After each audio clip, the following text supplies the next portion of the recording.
Puji Tuhan, Bapak Ibu saudara-saudari, semuanya shalom. Shalom. Haleluya. Selamat datang dan selamat beribadah di GBI Gideon. Mari bersama-sama saat ini kita mau satukan hati kita di dalam doa untuk kita akan memulai ibadah kita saat pada pagi hari ini. Bapak, sungguh kami mengucap syukur untuk setiap anugerah-Mu, kasih setia-Mu Tuhan, kebaikan-Mu yang berlimpah-limpah dalam hidup kami. Sungguh Tuhan, bahkan kalau saat ini kami boleh datang ke rumah-Mu, kami boleh beribadah Tuhan menghadap hadirat Engkau. Kami tahu ini pun kesempatan yang sangat indah yang Tuhan berikan bagi kami. Ini pun adalah semua karena anugerah-Mu bagi kami. Sebab itu Tuhan, kami Tuhan mau merayakan semangat kebangkitan-Mu di tengah-tengah kami Tuhan. Di dalam ibadah raya ini Tuhan, kami mau datang sujud menyembah Tuhan. Kami mau Tuhan bersorak-sorai di hadapan-Mu Tuhan. Kami mau isi hati kami dibentuk sesuai dengan isi hati-Mu bagi kami Tuhan. Dan kami mohonkan Tuhan juga Tuhan untuk pengurapan yang sama turun atas anak-anak kami Gideon Kids. Juga Tuhan untuk guru-guru Gideon Kids yang akan mengajar. Tuhan, biarlah pengurapan Tuhan turun atas semua kami. Terima kasih Tuhan, terima kasih. Dengan mengucapkan syukur Tuhan, kami mau datang beribadah kepadamu. Dan sebab itu kami mau buka ibadah kami di dalam nama Allah Bapa, Putra, dan Roh Kudus. Dan setiap kita yang siap beribadah kepada Tuhan, kita semua sama-sama katakan amin. Puji nama Tuhan. Shalom Bapak Ibu Saudara yang dikasihi oleh Tuhan Yesus. Shalom. Haleluya. Mari bersama-sama kita mau datang di hadapan Tuhan. Kita memuji dan menyembah Tuhan dengan segenap hati kita. Kita mau bernyanyi menyembah dari dalam hati kita, dan kita berikan ucapan syukur yang terbaik buat Tuhan kita. Amin. Kiranya Tuhan mendapati hati hamba di dalam diri kita, Bapak Ibu Saudara. Hati yang taat dan hati yang rela dibentuk oleh Roh Kudus. Mari pimpin kami ya Kudus.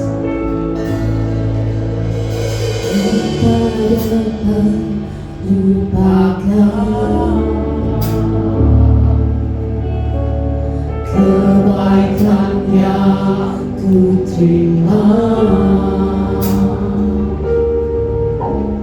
pengorbananmu yang mulia, jadikan ku berharga. Kau tulus menerima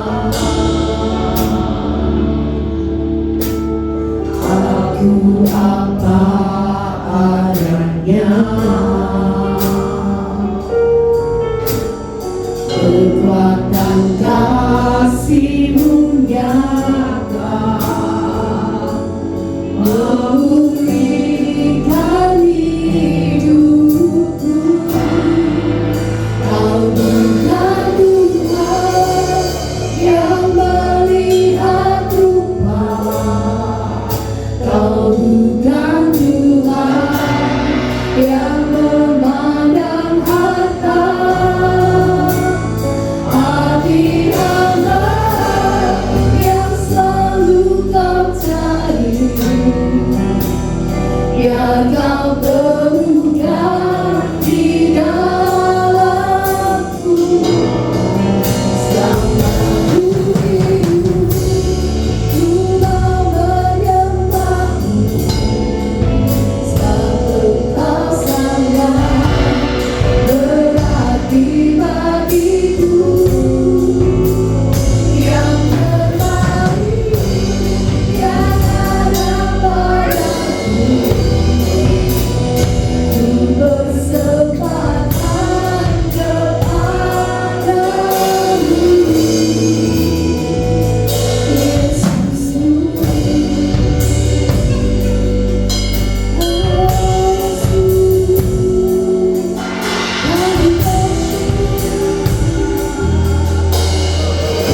mari nyanyikan bersama Bapak Ibu.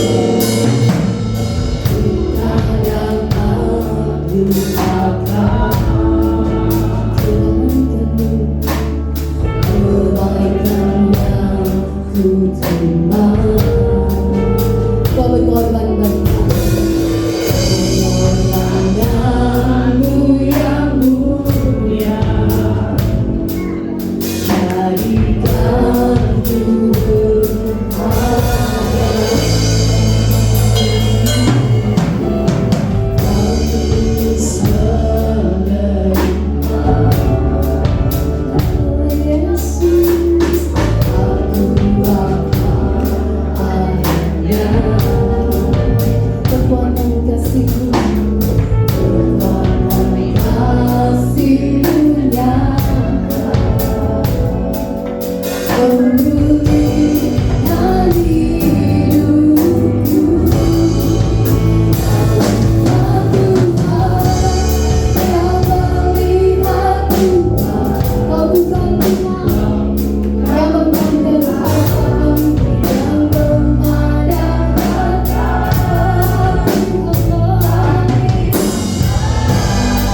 tiba di hadirat Tuhan. Hanya di dalam hadirat Tuhan kita menemukan kelegaan yang sejati dunia tidak bisa beri. Bahkan orang yang terdekat sekalipun tidak bisa memberi kami. Ini menyebabkan Engkau Tuhan Yesus kerinduan hatiku. Engkau Yesus kerinduan hati kami.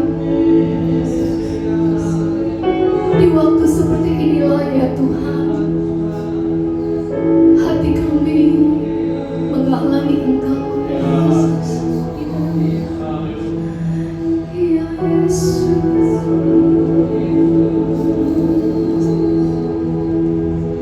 Oh Tuhan Yesus, kerinduan hatiku. Mutiara dan nilai harta milikku. Keindahanmu memujakan dunia. Di mataku Engkau termulia.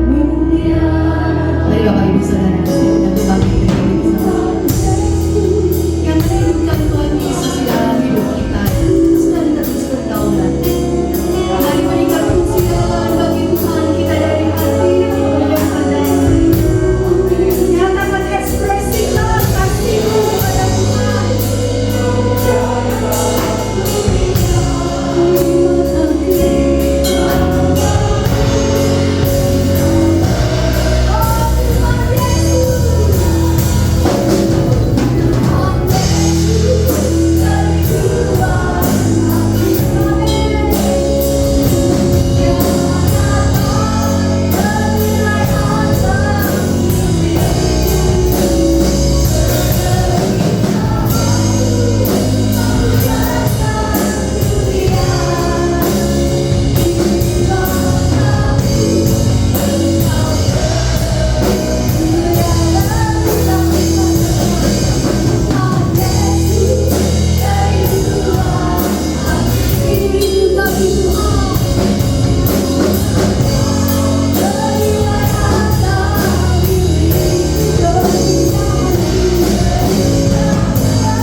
Jadikan ini doa kita Bapak Ibu Saudara.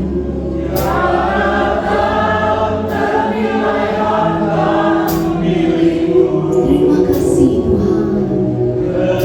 Engkau indah Yesus, Engkau manis. Amin.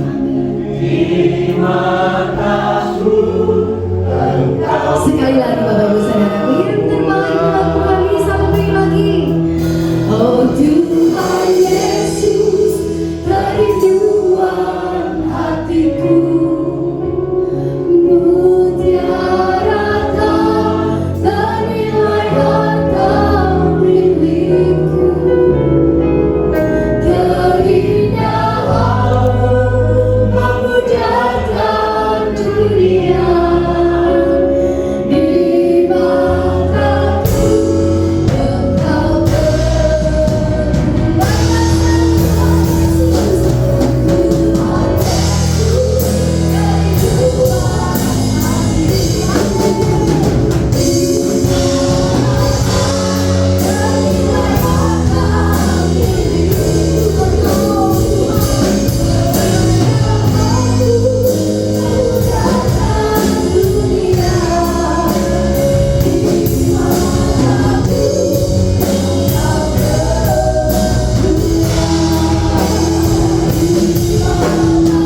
Pagi hari ini kita rindu untuk terus terhubung dengan Dia, sebab Dialah Bapa Tuhan. Kami rindu terus terhubung denganmu Tuhan, sebab hanya kasih karunia-Mu itulah yang memampukan kami hingga hari ini.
baik, Bapa yang kekal dalam kerajaan surga, sungguh hati kami limpah dengan ucapan syukur pada kesempatan yang indah pada hari ini Tuhan, di mana kami ada di rumah-Mu, kami memuji membesarkan nama-Mu Tuhan, dan kami percaya Engkau hadir di tengah-tengah ibadah pada kesempatan hari ini. Terlebih Tuhan, kami rindu untuk mendengarkan isi hati-Mu lewat pemberitaan kebenaran firman-Mu. Pakai hamba-Mu yang penuh dengan kekurangan dan tidak berdaya ini Tuhan, untuk menjadi saluran berkat pada pagi hari ini, sehingga ketika firman Tuhan disampaikan, kuasa Allah bekerja di tengah-tengah umat-Mu, mengubahkan setiap hati, membentuk setiap pemikiran kami, dan mendorong lewat perbuatan kami, pribadi-Mu semati nyata dipermuliakan melalui kehidupan kami. Terima kasih Bapa yang baik, kami siap untuk menerima kebenaran firman-Mu dengan rela hati. Berfirmanlah ya Tuhan melalui hamba-Mu. Terpujilah nama-Mu Bapa kekal selama-lamanya. Kami berdoa mengucap syukur hanya di dalam berkat nama Bapa, Putra, dan Roh Kudus. Amin. Puji nama Tuhan. Silakan dulu Bapak Saudara. Shalom. Shalom. Ya, bersyukur kepada Tuhan kalau pagi hari ini atas kasih dan kemurahan Tuhan melalui Bapak Gembala di tempat ini, Pastor Isai, yang telah mempercayakan saya untuk menjadi saluran berkat lewat kebenaran firman Tuhan. Perkenalkan, nama saya Rian Madunde. Saya aslinya dari Manado. Tapi untuk tahun ini, kenapa saya katakan untuk tahun ini? Karena 2 tahun kemarin kami melayani di Pulau Sumba, dan per tahun ini saya bersama keluarga pindah ke Surabaya untuk melayani di Surabaya, di salah satu gereja di Surabaya, tetapi istri dan anak-anak itu masih di Sumba. Ya, nanti bulan Juni selesai anak yang pertama itu selesai TKB, baru kami sekeluarga berkumpul bersama di Surabaya. Dan selain pelayanan di salah satu gereja di Surabaya, saya juga mengajar di sekolahnya di Malang juga, ya, Sekolah Tinggi Teologi Pancasila Cita, yang nanti akan dibangun di daerah Penewen. Ya, kalau salah penyebutannya mohon maaf ya Bapak Ibu Saudara, di Malang Selatan. Nah, itu saja perkenalan dari saya.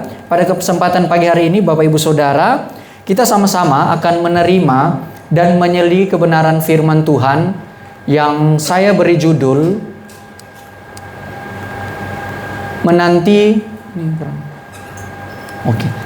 kedatangan Yesus Kristus kedua kali. Mari buka di dalam Matius pasal 28 ayat 19 sampai 20. Ya, buka di Alkitab kita masing-masing.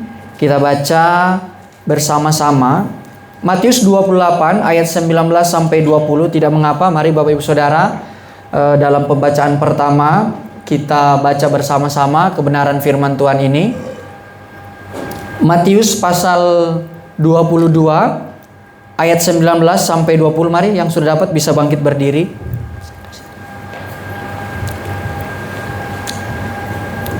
Sudah dapat Bapak Ibu Saudara? Yang sudah dapat boleh katakan amin.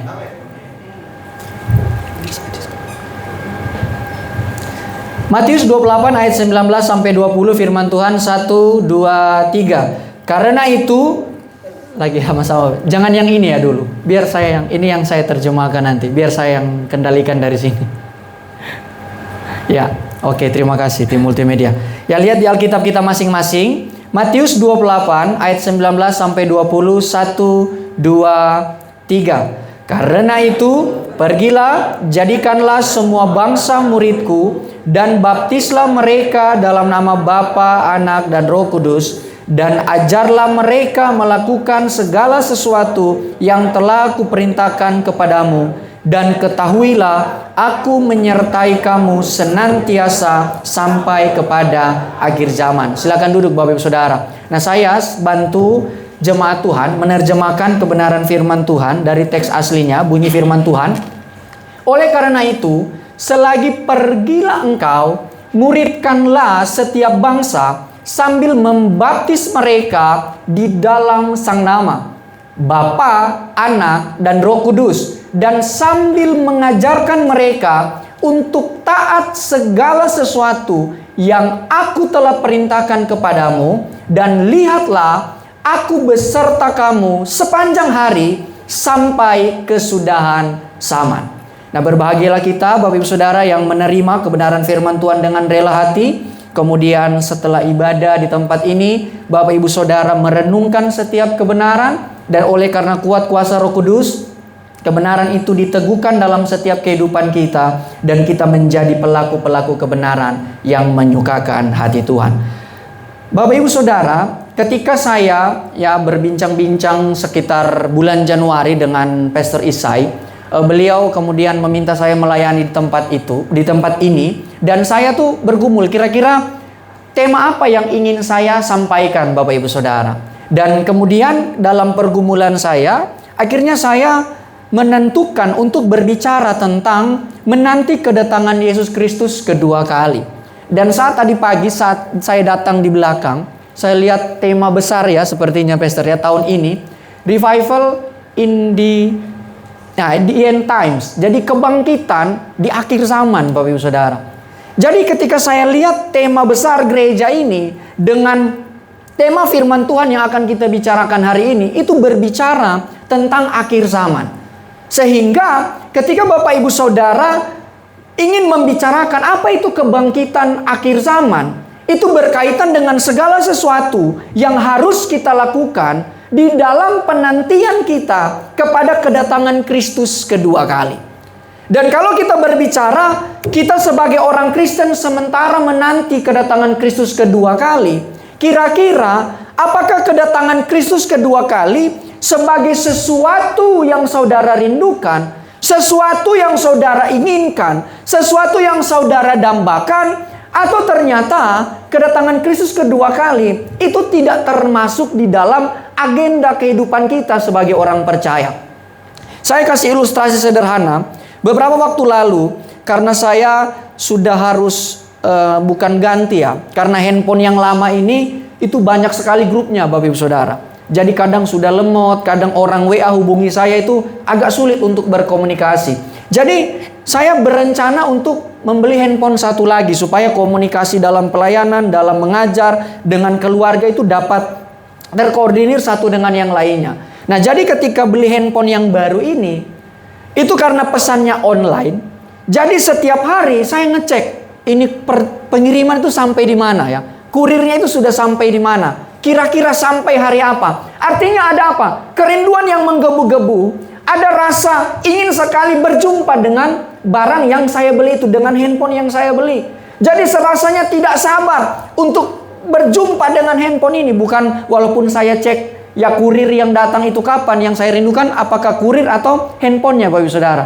Tentunya handphonenya kan, kurirnya saya nggak peduli mau siapa dia, yang penting handphonenya datang. Jadi hampir tiap hari Bapak Ibu Saudara, sampai hari H pun saya cek, kok tadi subuh jam sekian kan di online itu kan ada report kan, oh jam sekian sudah di DC Rungkut.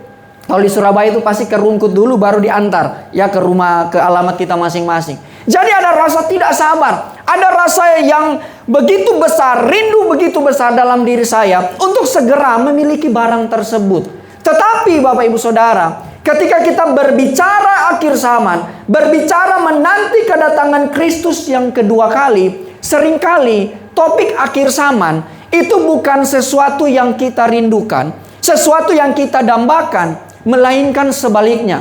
Ketika kita mendengar istilah akhir zaman, ini menjadi apa? Berita yang menakutkan bagi kita. Ada rasa ketakutan yang besar di dalam diri orang percaya ketika berbicara tentang akhir zaman, berbicara tentang kedatangan Kristus kedua kali.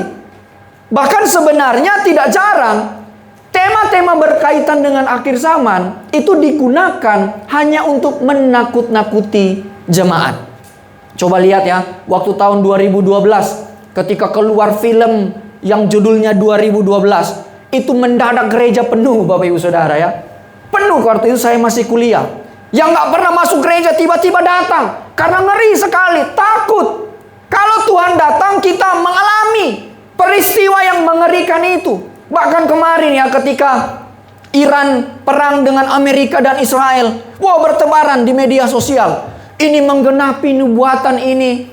Karena beberapa waktu berselang ada gerhana. Nah, dicocok-cocokkan. Ini berkaitan dengan nubuatan ini. Gereja bukan melihat kedatangan Kristus sebagai sesuatu yang dirindukan, sesuatu yang diinginkan, sesuatu yang mendatangkan kebahagiaan. Tetapi sebaliknya, gereja dan orang Kristen melihat akhir zaman sebagai sesuatu yang mendatangkan ketakutan. Makanya bersyukur tema gereja ini berbicara tentang apa? Akhir zaman, berbicara dengan kebangkitan di akhir zaman. Jadi untuk menanti kedatangan Kristus yang kedua kali, harusnya ini sesuatu yang paling dirindukan oleh setiap orang yang percaya kepada Yesus. Amin. Karena berbicara kedatangan yang pertama, itu Yesus menyediakan keselamatan, penyediaan keselamatan. Di sana bagaimana Yesus datang sebagai sang juru selamat. Yesus menebus, Yesus mendamaikan saudara dengan saya, dengan Allah. Yesus mendamaikan manusia yang terpisah dari Allah akibat dosa. Kemudian ada apa Bapak Ibu Saudara? Pembenaran. Kita yang selalu salah, selalu melakukan hal yang tidak berkenan di hadapan Tuhan. Oleh karena pengorbanan Kristus di kayu salib, kita dibenarkan di hadapan Allah. Itu kedatangan yang pertama. Tetapi ingat, kedatangan yang pertama itu ada dalam fase yang belum selesai berkaitan dengan keselamatan. Kenapa saya bilang belum selesai? Karena apa? Walaupun kita sudah percaya kepada Kristus hari ini, saudara dan saya tetap bergumul, bukan? Soal dosa. Saudara dan saya tetap menderita di dalam hidup ini. Sudah hidup sedemikian rupa baiknya, tetap apa? Ada masalah, ada persoalan. Sudah Bapak Ibu Saudara hidup dalam kebenaran, justru yang tidak baik datang dalam kehidupan kita. Kita menderita karena memang walaupun sudah percaya kepada Yesus, kita yakin keselamatan di dalam Yesus itu tidak pernah gagal dan tidak pernah batal. Tetapi hidup yang kita jalani hari ini, kita masih hidup di dalam daging. Itulah sebabnya kedatangan Yesus yang kedua kali itu sebagai penyempurna dari keselamatan. Dia tidak datang lagi sebagai sang penebus, tetapi dia datang sebagai raja di atas segala raja. Dia datang sebagai hakim yang adil, menghakimi setiap orang yang berdosa, Bapak Ibu Saudara. Jadi Yesus datang kedua kali, itu puncak dari berkat keselamatan yang kita terima hari ini. Amin. Jadi itulah sebabnya kedatangan itu perlu Bapak Ibu Saudara dan saya rindukan. Kita perlu merindukan. Sehingga ketika kita menjalani hidup di akhir zaman ini, kita menjalaninya dengan satu arah yang jelas, di mana kita yakin satu kali kelak, walaupun kita tidak tahu waktunya kapan, bahwa Kristus yang telah menebus kita di kayu salib akan datang kedua kali menjemput setiap orang yang percaya dan yang setia kepada Tuhan. Jadi sampai langkah akhir kehidupan kita, itu perlu sekali kita kerjakan dengan sungguh-sungguh. Supaya apa? Saudara dan saya didapati, firman Tuhan katakan, tetap setia. Nah, sehingga berbicara tentang akhir zaman, kedatangan Yesus kedua kali, itu bukan sesuatu hal yang menakutkan Bapak Ibu Saudara. Coba baca di dalam Wahyu 1 ayat 3. Makanya seringkali saya agak aneh ya kalau bertemu dengan hamba Tuhan, pengajar-pengajar di gereja. Ketika dia habis ngajar tentang akhir zaman, jemaat pulang itu gemetar, lututnya lemas, ketakutan. Padahal jelas baca Wahyu 1 ayat 3. Apa? Berbahagialah orang yang mendengar dan percaya kepada perkataan ini. Jadi kalau Bapak Ibu dengar berita tentang akhir zaman pulang takut, ada yang salah dengan berita yang disampaikan. Amin. Karena ayat ini jelas katakan kepada kita, ketika Yesus hendak naik ke surga, dia bilang apa? Dan lihatlah, aku beserta kamu. Katakan, beserta saya. Sepanjang hari Bapak Ibu Saudara, sampai kesudahan zaman. Artinya apapun yang terjadi hari ini di dalam kehidupan kita, di dalam dunia ini, boleh dunia bergejolak, perang di mana-mana, bahkan ada berita tentang megatrust. Ya banyak saya lihat ada orang ke-trigger dengan itu. Akan ada gempa yang sangat besar, banyak orang yang akan mati. Bahkan ada orang-orang kaya itu sudah bikin apa ya? Bunker keselamatan. Bahkan ini nanti bulan Agustus ada namanya El Nino Godzilla. Puncak kemarau yang belum pernah terjadi. Orang sudah apa? Stok makanan kaleng. Ya baik saya bilang ya, kita berjaga-jaga Bapak Ibu Saudara. Tetapi jangan sampai hal-hal itu apa? Membuat lebih berkuasa, membuat lebih kuat daripada Bapak Ibu Saudara percaya kepada perkataan Tuhan pencipta langit dan bumi. Boleh kita bersedia, boleh kita berjaga-jaga, boleh kita siap sedia. Tetapi yang paling utama, apakah Bapak Ibu Saudara dikendalikan oleh keadaan, dikendalikan oleh yang diberitakan oleh media, atau Bapak Ibu Saudara tunduk, taat, dikendalikan oleh kuasa firman Tuhan. Makanya saya, Bapak Ibu Saudara, kalau melihat apa yang terjadi di dalam kehidupan saya itu tidak suka ambil pusing. Artinya apa? Saya pegang bahwa apapun yang terjadi dalam kehidupan saya, itu semua ada di dalam kontrol daripada Tuhan. Ada di dalam kedaulatan Allah. Bahkan bulan Januari ya, mendekati Natal, itu tanggal 22, ya karena itu hari Minggu, saya berkhotbah Bapak Ibu Saudara di satu daerah. Jadi kami tinggalkan rumah kami yang di Sumba itu kosong. Nah, di dalam khotbah saya itu, saya menekankan satu poin tentang jaminan sukacita. Jadi saya berkhotbah dengan semangat tentang, wah, jaminan sukacita, bla bla bla. Tahu nggak Bapak Ibu Saudara ketika saya pulang? Ketika saya pulang, sekitar jam 1 atau jam 2, saya ditelepon dari Sumba. Pak Rian, rumahnya dibobol maling. Istri saya langsung kaget. Dia teriak, nih namanya ibu-ibu kan. Gini-gini heboh. Terus orang yang telepon saya tuh lihat saya, kan kita video callan kan, dikasih tunjuk rumahnya. Lihat saya tuh santai. Terus dia bilang, kenapa Pak Rian santai? Terus saya bilang, terus saya harus apa? Kalau sudah begitu, ya saya bersyukur Bapak Ibu. Dan saya tahu semua itu ada di dalam rencana Tuhan. Kalau Tuhan gak izinkan, gak terjadi. Kalau Tuhan izinkan terjadi, ada pelajaran yang dapat saya ambil. Dan tahu gak pelajaran yang dapat saya ambil? Saya belajar bagaimana yang namanya mengampuni. Kenapa? Karena akhirnya saya tahu siapa yang mencuri. Pencurinya itu apa? Tidak secara dia tidak sadar loh. Dia itu mengaku di depan orang-orang yang ada di rumah itu. Secara dia tidak sadar. Bayangkan Tuhan itu hebat. Nah sekarang poinnya di saya. Ketika waktu lapor polisi, polisinya tanya mau lanjut nggak Pak? Saya berpikir kalau saya penjarakan. Karena yang curi satu keluarga Bapak Ibu. Suami istri. Ya, kalau saya penjarakan dia, gimana anaknya? Saya cuma bilang apa?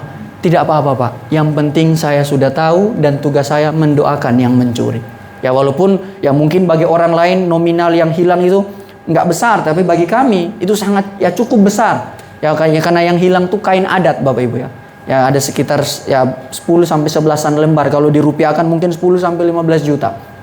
Tetapi tidak menjadi satu hal yang membuat saya itu harus akhirnya sedih, terpuruk. Karena apa? Saya pegang ini, bahwa apapun yang terjadi dalam kehidupan saya, Tuhan menyertai kehidupan saya. Amin. Itu pun berlaku bagi kehidupan Bapak Ibu Saudara dan saya. Kalau engkau berjalan di dalam dunia ini, engkau tahu bahwa dunia boleh semakin berat, dunia boleh semakin sulit, keadaan semakin tidak menentu, bahkan orang hari-hari ini berubah dengan cepat. Biasanya di depan kita baik, besok bisa mengkhianati kita Bapak Ibu. Dia kelihatan sebagai partner bisnis yang baik, besok bisa apa? Tiba-tiba nipu kita. Anak-anak yang luar biasa dalam keluarga, tiba-tiba bisa menjadi anak yang memberontak.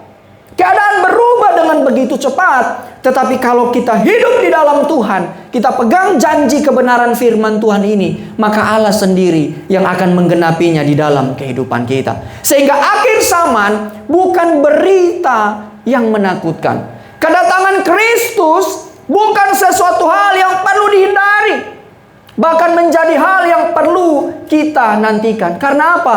Karena kedatangan Kristus itu sesuatu yang dirindukan. Kenapa dirindukan? Coba bapak-bapak yang suka kerja di luar kota, ya ada tugas di luar kota. Anak-anak di rumah itu apa? Rindu sekali papanya pulang. Ya kalau anak-anaknya nggak rindu berarti papanya harus bertobat ya. Kalau anaknya nggak rindu tuh apa? Ada yang salah dengan bapaknya. Sama.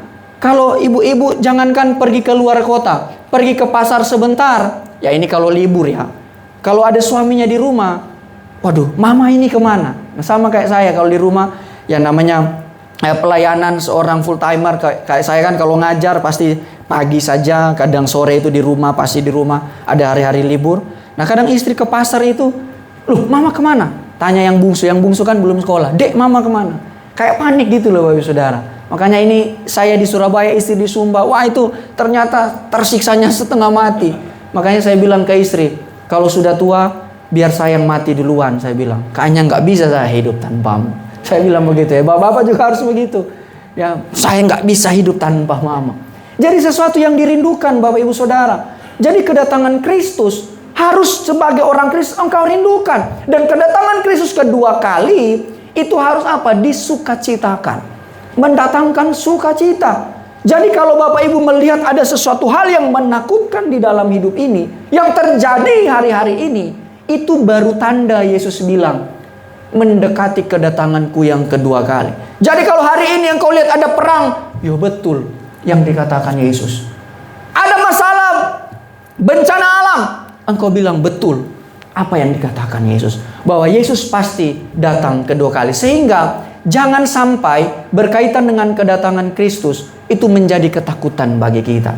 Kalau kedatangan Yesus menjadi ketakutan dalam kehidupan kita, itu perlu Bapak Ibu Saudara renungkan. Kira-kira bagaimana pengenalanmu akan Yesus? Bagaimana kerinduanmu dengan Yesus? Bagaimana hubunganmu dengan Yesus secara pribadi? Sehingga ketika kita melihat tentang kedatangan Kristus kedua kali, kedatangan Yesus bukan kegelapan yang menakutkan, melainkan terang yang dirindukan. Dan kedatangan Yesus yang kedua kali adalah hal yang paling dirindukan setiap orang yang percaya kepada Yesus. Sebab tidak ada hal yang lebih membahagiakan di dalam hidup ini maupun yang ada di sorga nanti selain saudara dan saya berjumpa dengan Yesus. Bapak Ibu coba bikin ranking. Kira-kira apa yang paling membuat engkau bahagia di dalam dunia ini? Oh, Pak Rian ketika menikah. Oh, Pak Rian ketika punya anak. Oh, ketika punya rumah baru dan lain sebagainya. Apa yang menurut kita? Saya mau katakan, itu semua tidak sebanding ketika saudara dan saya berjumpa dengan Yesus. Namun, kedatangan Yesus sering dimaknai secara salah. Sebab saat Yesus datang, seringkali gereja orang percaya berpikir keindahan, kebahagiaan, kenyamanan hidup ini berakhir. Orang berpikir kalau akhir zaman kita nggak bisa nikmati hal yang indah-indah lagi di dalam dunia ini. Kita tidak bisa lagi menikmati fasilitas, kenyamanan yang kita punya. Kita tidak bisa berbahagia lagi. Karena apa? Semua berakhir. Dan manusia akan masuk ke dalam fase kehidupan yang membosankan. Ya, hidup yang kekal itu seringkali digambarkan sebagai sesuatu yang membosankan. Kenapa? Oh, karena di sana katanya kita hanya akan apa? Memuji Tuhan setiap hari. Saya dari kecil dicekoki seperti itu. Di sorga itu tidak ada waktu selain kita katanya beribadah. Jadi waktu itu saya berpikir betul, bosan juga. Karena ibadah 1 jam saja, kadang kita nggak betah Bapak Ibu Saudara. Sudah keruksak. Apalagi ibadah 2 jam. Tapi tenang ya, kita nggak akan ibadah sampai 2 jam hari ini. Akhirnya saya mau katakan, berdoa saja 10 menit. Yang nggak biasa berlutut, keramnya itu sampai di otak Bapak Ibu. Terus nanti masuk sorga, kegiatan kita berdoa beribadah. Nah, tetapi setelah saya pelajari, ternyata di sorga itu indah. Salah satunya ya saya kasih tahu. Di sorga itu ada kuda Bapak Ibu. Kenapa? Baca Wahyu 19, Yesus datang bawa kuda. Nah, terus Bapak Ibu Saudara, kok Parian terus kandangnya di mana? Nanti kita cari sama-sama kalau masuk sorga ya. Jadi kita bisa mungkin main kuda di sana. Bahkan nubuatan bilang apa? Anak-anak kecil bermain dengan ular, dengan singa Bapak Ibu. Nah, jadi jangan karena dia baca firman Tuhan baru dengar khotbah hari ini ke taman safari yang di Prigen suruh anak kita main dengan ular, mati Bapak Ibu ya. Ya jangan. Nah, artinya di sorga itu sebuah tempat yang menyenangkan, membuat kita bahagia. Sehingga kita perlu apa? Ubah lagi. Bagaimana kita membicarakan tentang kedatangan Yesus kedua kali, kehidupan yang kekal, itu adalah satu kebutuhan bagi kita yang hidup sekarang hari ini. Untuk apa? Memperkuat iman kita di dalam Tuhan. Sehingga ketika makna kedatangan Yesus kedua kali itu dirusak, membuat kabur fokus utama yang harusnya tertuju kepada pribadi Yesus, diubah kepada tanda-tanda atau peristiwa yang menyeramkan yang mendahului kedatangan Yesus. Maka kedatangan Yesus apa? Dihindari, ditolak dan dilupakan. Jadi fokus kita harus diubahkan hari ini. Bukan kepada apa tanda-tanda kedatangannya, tetapi kepada kepastian bahwa Yesus pasti datang kedua kali. Kita tuh fokus kepada tanda-tandanya Bapak Ibu. Tanda apa? Ada perang, ada COVID, ada ini, ada itu.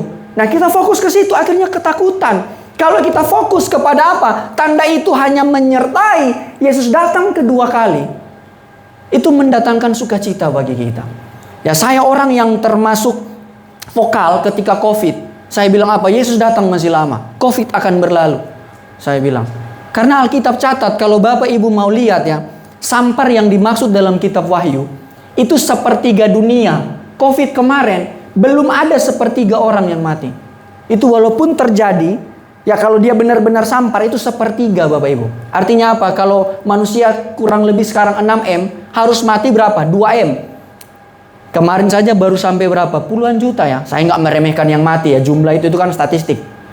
Itu kita sudah kepanikan. Betapa lebihnya lagi ketika tanda-tanda yang menyertai Yesus datang kedua kali. Kenapa kita tidak merindukan kedatangan Yesus? Kita perlu bertobat hari ini. Kita coba selidiki dalam-dalam sampai kedalaman hati kita yang tersembunyi sekalipun.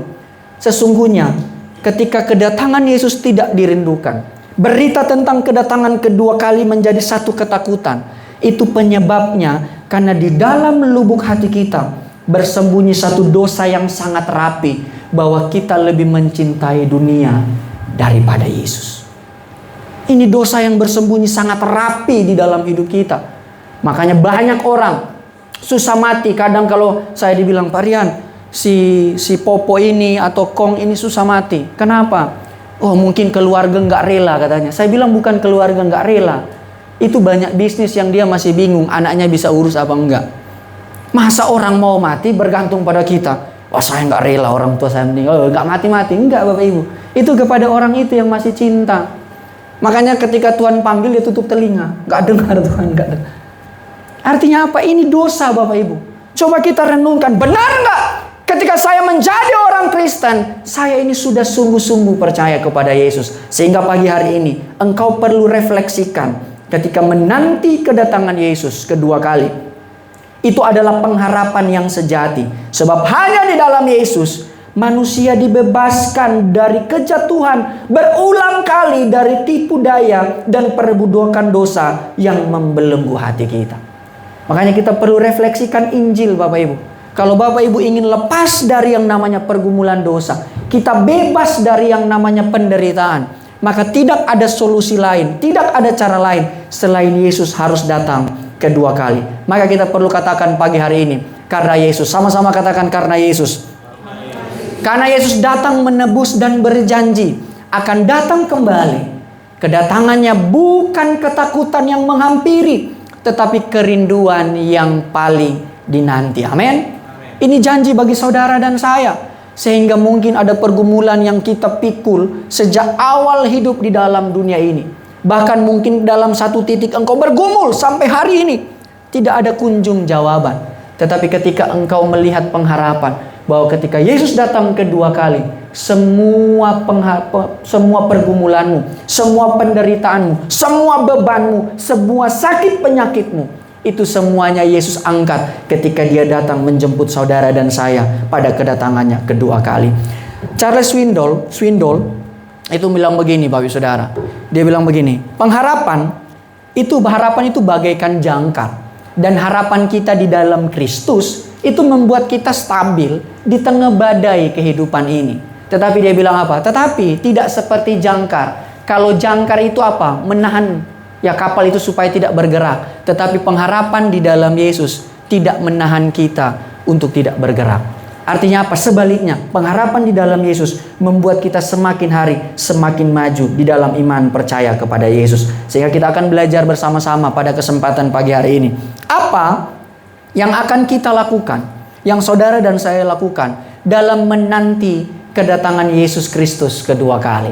Makanya ini akan berkaitan dengan tema besar dari gereja ini ya. Saya tidak janjian dengan Pastor Isai tentang kebangkitan di akhir zaman. Nah, ini yang akan kita lakukan di dalam berkaitan kebangkitan di akhir zaman. Yang pertama Bapak Ibu Saudara, yang kita harus lakukan di dalam menanti kedatangan Yesus Kristus kedua kali, itu memuridkan. Yesus ngomong, pasal 28 ayat 19a, oleh karena itu, selagi pergilah disuruh, engkau muridkanlah setiap bangsa. Saat Yesus berpisah dengan murid-muridnya, Yesus nggak kasih tahu kapan dia datang kedua kali, Bapak Ibu. Dia cuma bilang apa? Dia akan datang menjemput sama malaikat bahkan yang kasih tahu. Sebagaimana engkau melihat Kristus naik ke surga, seperti itu juga dia akan datang kedua kali. Tetapi Yesus kasih satu perintah yang sangat jelas, bahwa ketika engkau menanti kedatanganku yang kedua kali, pergilah, muridkanlah setiap bangsa. Nah, bahkan Yesus menegaskan sebuah perintah yang pada murid-murid itu mereka harus lakukan. Harus dilakukan pribadi lepas pribadi. Setiap orang yang menyaksikan kenaikan Yesus ke surga, mereka wajib untuk apa? Memuridkan setiap bangsa. Nah, sebab kenapa penting pemuritan? Karena hanya murid-murid Kristuslah yang akan dijemput oleh Yesus pada kedatangan kedua kali.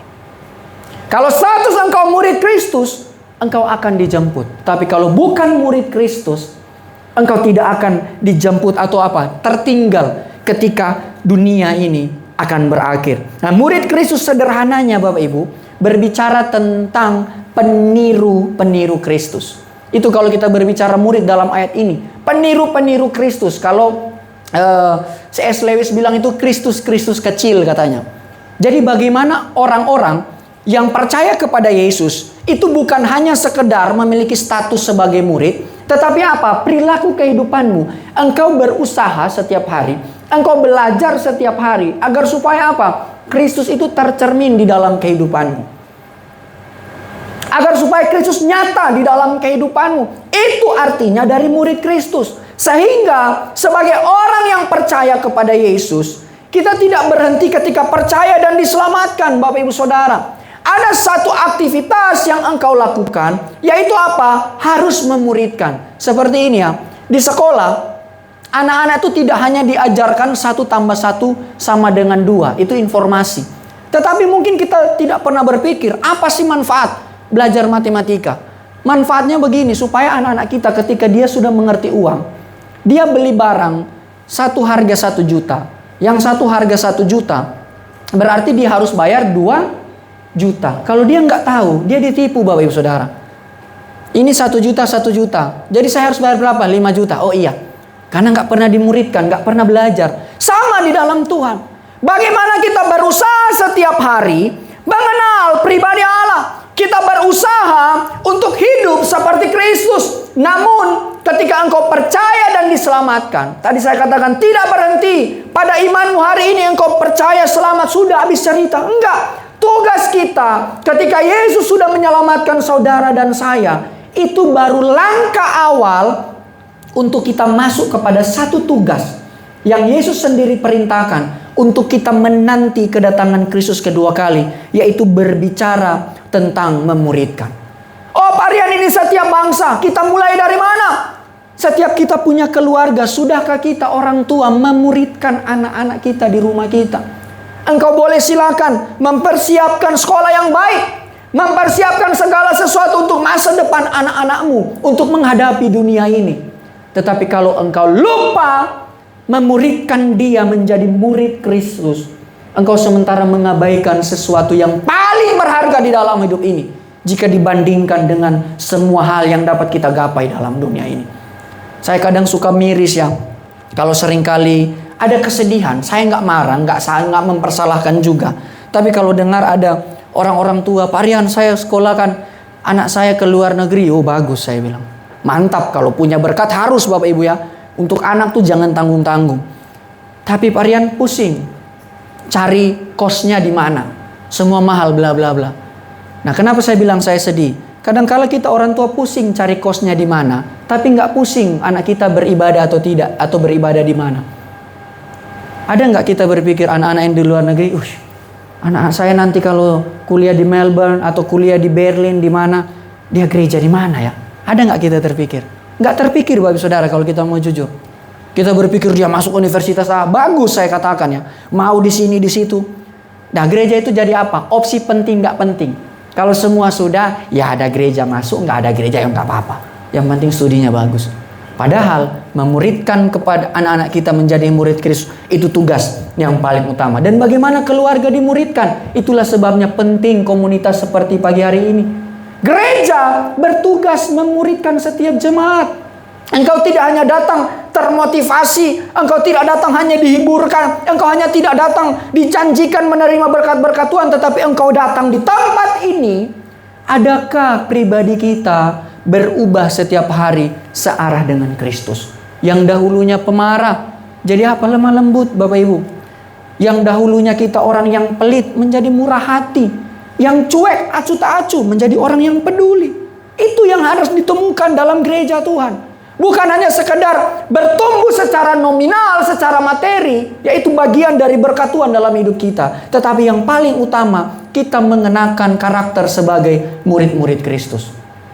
Jangan kita jadi orang Kristen, jahatnya sama, tipunya sama, bohongnya sama, sombongnya sama, dan lain sebagainya, Bapak Ibu Saudara. Sehingga gereja bertanggung jawab untuk memuridkan saudara dan saya. Nah, itulah sebabnya kalau gereja hari ini hanya beritanya memotivasi, ngomongin berkat dan lain sebagainya, tanpa pernah mendorong jemaatnya untuk menjadi murid-murid Kristus, maka saya katakan itu gereja yang sementara mati. Gereja tanpa pemuritan sesungguhnya adalah gereja yang mati secara kerohanian. Karena tujuan kita itu, bagaimana kita menanti kedatangan Kristus dan didapati kita sebagai murid-murid Kristus. Gereja dan setiap keluarga Kristen dipanggil setia memuridkan. Sebab iman yang diwariskan harus terus diajarkan. Sambil menanti kedatangan Yesus kedua kali, pemuritan menjadi karya keselamatan yang dikerjakan setiap hari. Amin. Ini yang perlu kita kerjakan. Jadi kita jadi orang Kristen gak pengangguran. Habis gereja, ibadah, pulang, gak tahu mau ngapain selama seminggu. Kerja gak tahu ngapain selama seminggu. Nah, di situ jadi apa sebenarnya tempat-tempat kita untuk melakukan pemuritan? Ya bukan langsung ekstrim. Jadi murid Kristus. Enggak, Bapak Ibu Saudara. Lewat kehidupan kita. Orang lihat. Lewat etos kerja kita. Lewat integritas kerja kita. Cara ngomong kita. Cara berpakaian kita. Dan lain sebagainya. Dari situ sebenarnya bisa jadi sarana untuk kita apa? Pemuritan. Ya, urusan dia percaya kepada Yesus itu apa? Urusan Roh Kudus. Tugas kita sudah atau tidak saudara dan saya melakukan pemuritan. Yang kedua, Bapak Ibu Saudara, ketika kita berbicara apa yang harus kita lakukan menanti kedatangan Yesus kedua kali, itu yang kedua, menyatukan. Pasal 28 19b katakan begini, sambil membaptis mereka di dalam sang nama Bapa, Anak, dan Roh Kudus. Jadi ketika dimuridkan baru dibaptis. Nah, makanya seringkali tertukar ya, dibaptis dulu baru dimuridkan. Itulah sebabnya banyak sekali jemaat habis dibaptis tidak datang di gereja, hilang. Baptis karena apa? Mau menikah. Setiap minggu istrinya datang sendiri, tiap minggu suaminya datang sendiri. Sudah berkomitmen di gereja A, diberkati di gereja ini. Setelah menikah apa? Salah satu yang di sini, salah satu nggak tahu di mana. Nah, harusnya dimuridkan dulu, Bapak Ibu Saudara. Dan berbicara membaptis, ini sesuatu yang sangat penting. Jangan kita suka berdebat apakah dipercik atau diselam ya. Kalau saya, cara dan makna itu penting ya. Jadi kalau ditanya, Pak Rian, yang benar baptisan itu seperti apa? Yang seperti Yesus lakukan, ya sudah, nggak usah kita berbantah-bantah. Yesus lakukan kayak gimana? Yo, itu ikuti Bapak Ibu. Ya, jangan kita berbantah. Tetapi saya lebih suka Bapak Ibu Saudara paham nggak apa itu baptis? Makna dari baptisan, ketika Bapak Ibu Saudara masuk ke dalam air, itu berbicara apa? Pengakuan imanmu di hadapan jemaat dan di hadapan Tuhan. Bahwa di dalam penggambaran secara rohani, kita ikut dalam kematian Kristus. Mati dengan apa? Seluruh keinginan daging kita. Mati dengan apa? Seluruh kuasa daging kita. Itu berbicara baptis. Ketika saudara keluar dari air, itu pengertiannya kita sama-sama ada di dalam kebangkitan bersama dengan Kristus untuk menerima hidup yang kekal. Jadi nggak sembarang, apalagi anak muda. Engkau sudah dibaptis, keluar nggak ada perubahan, hidupnya tetap sama, nggak ada beda dari hari keseharian. Itulah sebabnya ketika engkau mau dibaptis, sudah dimuridkan atau tidak terlebih dahulu. Dan yang paling utama dikatakan dibaptis di dalam sang nama Bapa, Anak, dan Roh Kudus. Ini bukan hanya sekedar formulasi baptisan, tetapi ini bagaimana setiap pribadi yang masuk dalam baptisan, engkau ditenggelamkan ke dalam pribadi Allah Tritunggal. Artinya yang berdaulat bukan hidup kita lagi, melainkan Allah Tritunggal, Bapa, Anak, Roh Kudus yang berkuasa menggerakkan setiap kehidupan kita. Ini berbicara tentang baptisan, Bapak Ibu Saudara. Seperti ini kalau Bapak Ibu Saudara dibaptis. Ini gambaran orang-orang Kristen di hari-hari ini. Nah, kalau Bapak Ibu Saudara cuma dibaptis tanpa pernah dimuridkan, kita cuma ada di luar sini. Tidak pernah bisa masuk ke dalam ini. Pembaptisan berbicara persekutuan dengan tubuh Kristus. Kita adalah anggota, Kristus adalah kepala. Itu tanda dari sebuah baptisan. Dan ketika engkau sudah dibaptis, engkau apa? Tahu bahwa tujuan dari baptisan menyatukan kita dengan saudara seiman. Makanya jemaat itu bisa kuat, bisa akur, bisa rukun. Itu karena apa? Bukan karena kita banyak kesamaan, bukan karena kita saling melakukan kebaikan. Itu penting. Tetapi yang paling utama, kita tahu kalau saya jahat kepada jemaat A, itu kayak saya melukai tubuh saya sendiri. Ya, ini berbicara tubuh Kristus. Kalau saya kurang ajar dengan sesama orang-orang seiman, itu seperti apa? Ular yang patok ekornya sendiri. Sehingga apa yang terjadi, jemaat saling mendukung, bergandengan tangan bersama-sama untuk maju bertumbuh di dalam Tuhan. Nah, sehingga Bapak Ibu perlu tahu bahwa ketika Yesus datang kedua kali, Yesus pasti datang kedua kali untuk menjemput setiap orang yang telah dimuridkan. Ini ya ciri-cirinya. Dan dibaptiskan. Makanya baptis kenapa itu penting? Berkaitan pengakuan iman kita. Sebuah tindakan iman yang membedakan murid yang sejati dan yang imitasi. Ini akan kelihatan kok. Kalau benar-benar jemaat itu dimuridkan dengan sungguh-sungguh. Masuk ke dalam baptisan dengan kesadaran bahwa Tuhan, saya memerlukan Engkau. Saya memerlukan dipersatukan dengan tubuh Kristus. Di dalam gerejamu yang adalah Kristus adalah kepala di sana. Nah, di situ akan terlihat mana nih murid yang sejati dan yang imitasi. Sederhana, kalau engkau masih suka tersinggung dengar firman, tersinggung dari sesama rekan seimanmu, sesama jemaat, itu kamu masih murid yang imitasi, Bapak Ibu. Ya, itu sederhana mau ukur.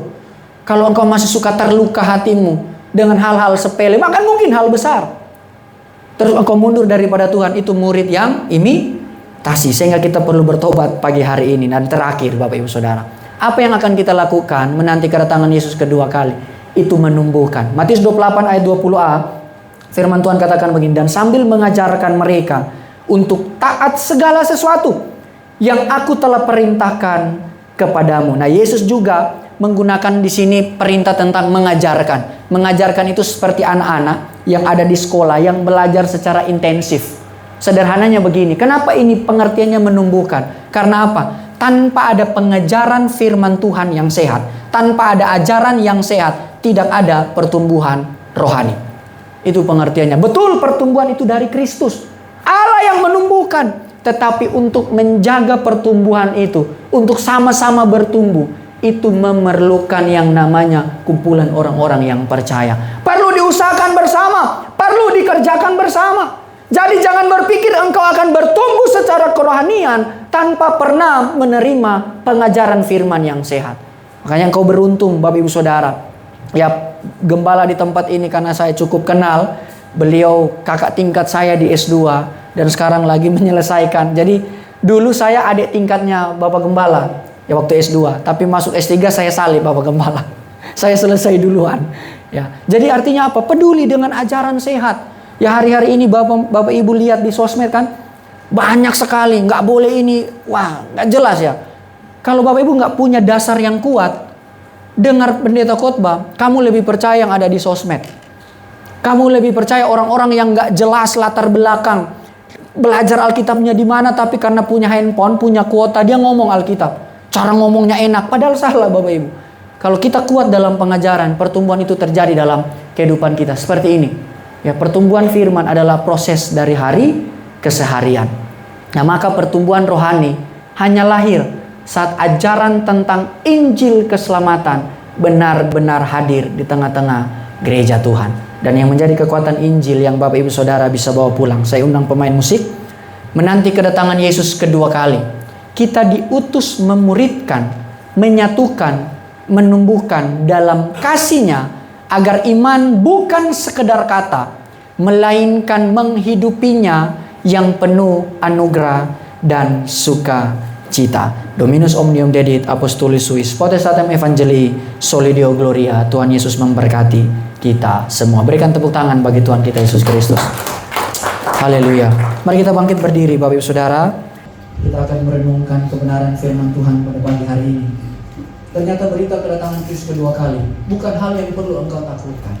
Karena solusi dari setiap persoalan, solusi dari setiap penderitaan, solusi dari setiap pergumulan engkau hari ini, itu ialah bagaimana engkau harus merindukan kedatangan Kristus kedua kali. Mungkin hari ini Yesus belum datang, tetapi ketahuilah bahwa Dia menyertai engkau sampai kepada akhir zaman. Jadi apa yang perlu engkau takuti? Sebesar apapun masalah, sebesar apapun tantangan, secepat apapun dunia berubah, segala sesuatu boleh menjadi tidak menentu. Tetapi ketika engkau yakin bahwa Yesus berjalan bersama dengan engkau setiap hari, maka tidak ada satupun yang dapat menghalangi, menjatuhkan engkau, bahkan memukul mundur engkau di dalam pengiringan akan Tuhan. Karena bukan karena engkau kuat memegang tangan Tuhan, tetapi tangan Tuhan yang begitu kuat memegang kehidupan. Mari tutup mata kita renungkan. Terima kasih Tuhan, engkau pasti datang kedua kali. Terima kasih Tuhan, di dalam penantian itu kami hanya tidak mau, hanya kami saja Tuhan yang menerima kebaikan. Hanya kami saja yang dijemput engkau pada kedatangan yang kedua kali. Tetapi kami mau memuridkan sebanyak orang, sebanyak-banyak orang yang ada di keluarga kami, di sekitar kami. Sehingga ketika engkau datang, engkau juga mendapati keluarga kami, orang-orang di sekitar kami menyandang status sebagai murid-murid-Mu Tuhan. Kami mau Tuhan terus menyatukan, bergandengan tangan di dalam pengiringan akan engkau sebagai umat Tuhan, karena kami tahu kami tidak sanggup, kami tidak kuat menghadapi dunia yang semakin jahat hari-hari ini. Sehingga kami bersyukur Tuhan buat komunitas yang ada. Kami bersyukur Tuhan buat rekan-rekan saudara seiman yang ada di sekeliling kami. Biar kami saling mendoakan satu sama lain. Kami peduli dengan satu sama lain. Kami saling mendorong, menguatkan satu dengan yang lain. Terima kasih juga Tuhan. Terus Engkau menumbuhkan setiap kehidupan kami. Kiranya firman-Mu tetap menjadi kebutuhan utama di dalam kami mengiringi akan Engkau. Sehingga kami sungguh merindukan kehadiran-Mu di dalam setiap hari kehidupan kami. Haleluya Yesus. Terima kasih Tuhan. Angkat pujian ini, Tuhan aku rindu. Tuhan aku rindu. Amin. Tuhan aku siap. Ya Yesus. Penuhi aku dengan roh. Ku rindu lawan. Lebih sungguh-sungguh lagi katakan Tuhan aku rindu. Amin. Tuhan melihat sampai kedalaman hatimu.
saudara-saudari, firman Tuhan meneguhkan, memberikan penghiburan untuk setiap kita, bahwa Tuhan Yesus akan datang kedua kali itu adalah sebuah kepastian.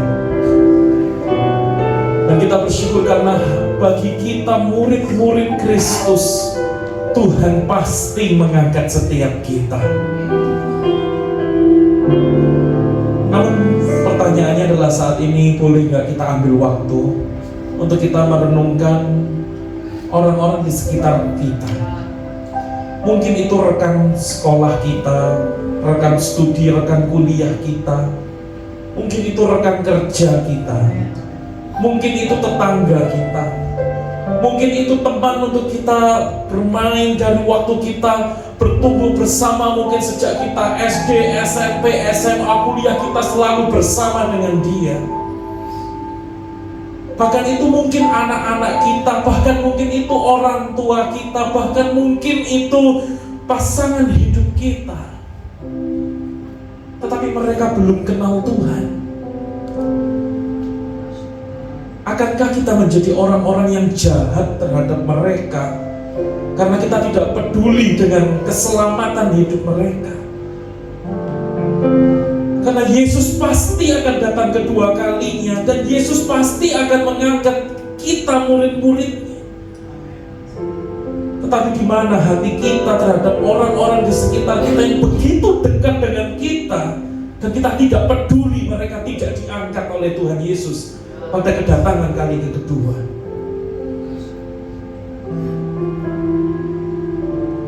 Firman Tuhan pada pagi hari ini menegaskan, ini sebuah perintah, jadikanlah semua bangsa muridku.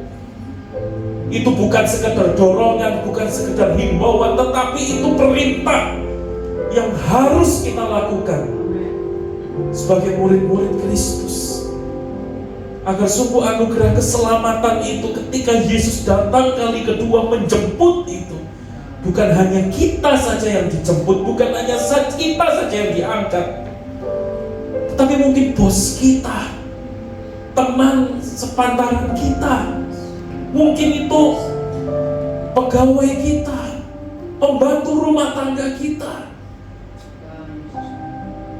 mungkin itu keluarga kita, mereka pun juga diangkat bersama-sama dengan kita, menikmati anugerah keselamatan Tuhan Yesus, menikmati anugerah penebusan Tuhan Yesus.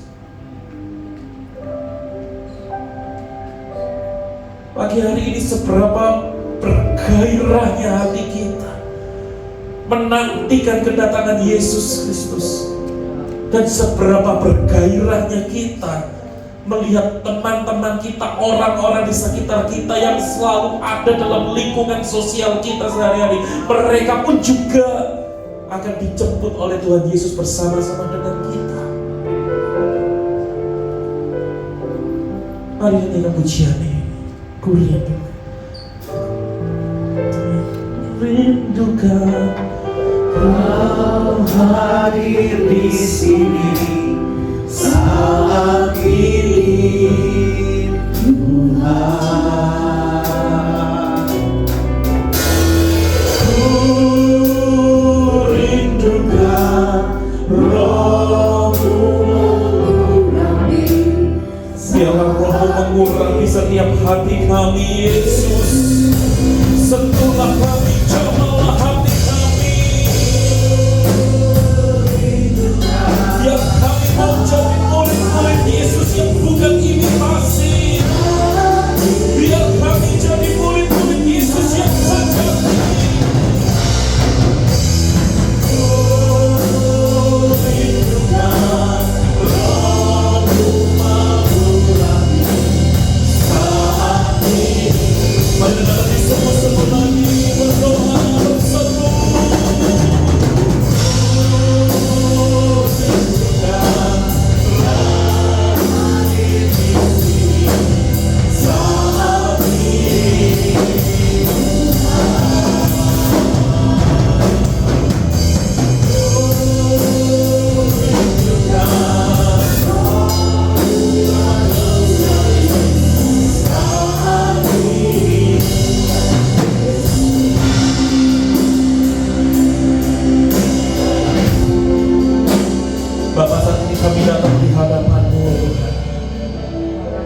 Sungguh kami mengucap syukur untuk janji-Mu yang pasti ya dan amin, bahwa Engkau pasti akan datang kali yang kedua, dan Engkau pasti akan menjemput kami murid-murid-Mu Tuhan.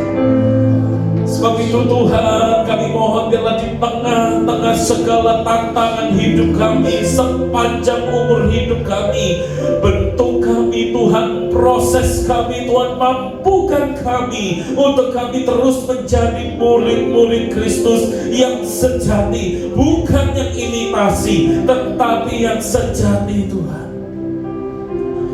Bahkan bantu kami Tuhan, untuk kami mau pergi, untuk kami mau menjangkau orang-orang di sekitar kami, untuk kami mau menuntut mereka, membawa mereka untuk sampai mereka boleh menerima Yesus Kristus sebagai satu-satunya Tuhan dan Juru Selamat mereka secara pribadi, hingga mereka masuk ke dalam baptisan air kudus.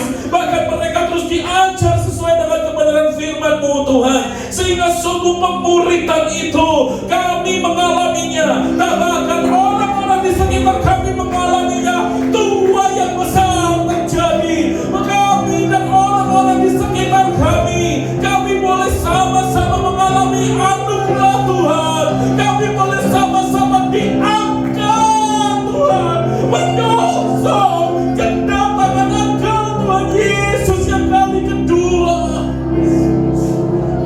Oh Tuhan, biarlah sungguh Tuhan kami tidak menjadi orang-orang yang berhati jahat terhadap orang-orang di sekitar kami.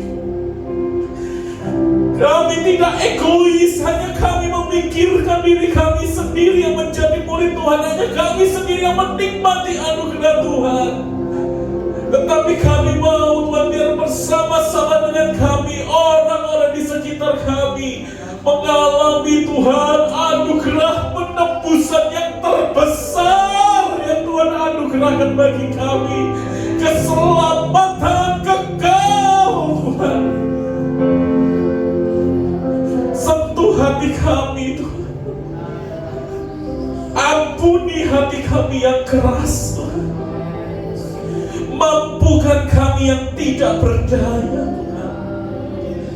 Sebab kami tahu ketika Roh-Mu bekerja, sesungguhnya tidak ada yang mustahil bagi Tuhan. Terima kasih Tuhan, terima kasih. Kami berdoa Tuhan untuk hamba-Mu Pastor Rian Tuhan, yang telah menyampaikan kebenaran firman-Mu. Biarlah pengurapan-Mu turun atas hamba-Mu Tuhan. Biarlah berkat-Mu turun atas hamba-Mu.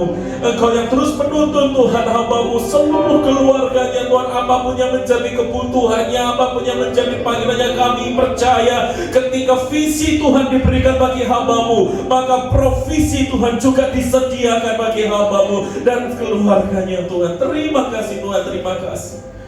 Dan saat ini Tuhan, ketika kami juga akan memberikan persembahan, Tuhan sucikan, kuduskan setiap tangan-tangan kami yang akan memberikannya. Tuhan, biarlah Engkau kuduskan, sucikan kami, dan biarlah ini menjadi wakil hidup kami, bahwa kami ingin mempersembahkan hidup kami ke dalam tangan Tuhan, dan ini menjadi wakil hidup kami Tuhan, bahwa kami ingin mempercayakan hidup kami terus sepenuhnya ke dalam tangan pemeliharaan Tuhan saja. Terima kasih Tuhan, terima kasih. Dan hanya di dalam nama Tuhan Yesus Kristus, setiap kita yang diberkati oleh firman Tuhan dan siap beri yang terbaik bagi Tuhan, kita semua sama-sama katakan amin. Yang diberkati Tuhan boleh lambaikan tangannya tinggi. Amin. Puji nama Tuhan. Berkat Tuhan, hikmat dan kebajikan yang sudah dicurahkan atas kita semua. Dan pagi hari ini kita mau memberikan yang terbaik buat Tuhan. Terima kasih Tuhan berkat-Mu pagi hari ini. Terima kasih buat semua kita yang mau menyerahkan dalam hati kami.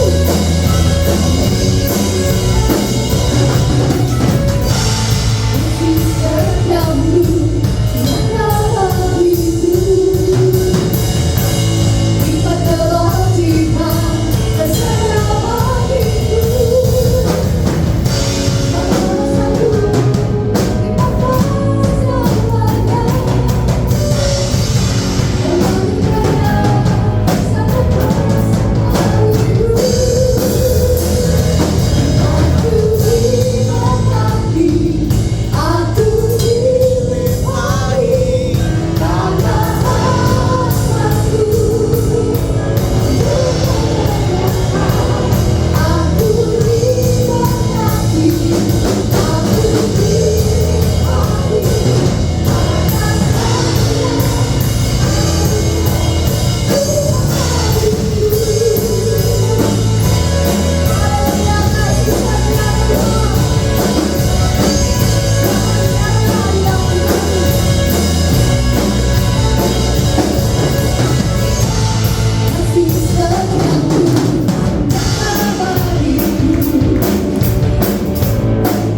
ini boleh lambai-lambaikan tangan kita, boleh kita berikan tepuk tangan sekali lagi, sorak-sorak yang terbaik bagi Tuhan.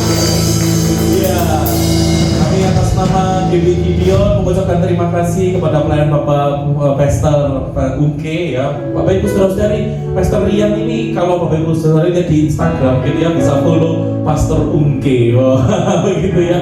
Banyak konten-konten yang bisa memberkati setiap kita, menguatkan iman kita supaya kita makin jelas firman Tuhan berbicara apa di tengah-tengah banyaknya berita yang beredar ya di sekitar kita. Begitu Bapak Ibu Saudara-saudari. Dan saya juga mengucapkan selamat datang ya bagi juga saudara-saudara yang mungkin dalam kondisi berlibur ya. Banyak dari jemaat kita yang sedang berlibur ke luar kota, tapi banyak dari luar kota datang ke sini begitu. Ya Bapak Ibu Saudara-saudari, selamat datang dan selamat menikmati. Dan mari bersama-sama kita sekarang mau mengakhiri ibadah kita. Kita angkat kedua tangan kita terima berkat Tuhan. Bapak Ibu Saudara-saudari, pulanglah, jadilah berkat dimanapun kita berada. Jadilah garam dan terang dunia kemanapun Tuhan mengutus kita. Dan terimalah berkat Tuhan. Biarlah kasih daripada Allah Bapa, anugerah daripada Tuhan Yesus Kristus, persekutuan dengan Roh Kudus menyertai kita mulai dari sekarang dan sampai selama-lamanya. Dan setiap kita sudah menerima berkat Tuhan, kita semua sama-sama katakan amin. Selamat pulang, Tuhan Yesus memberkati.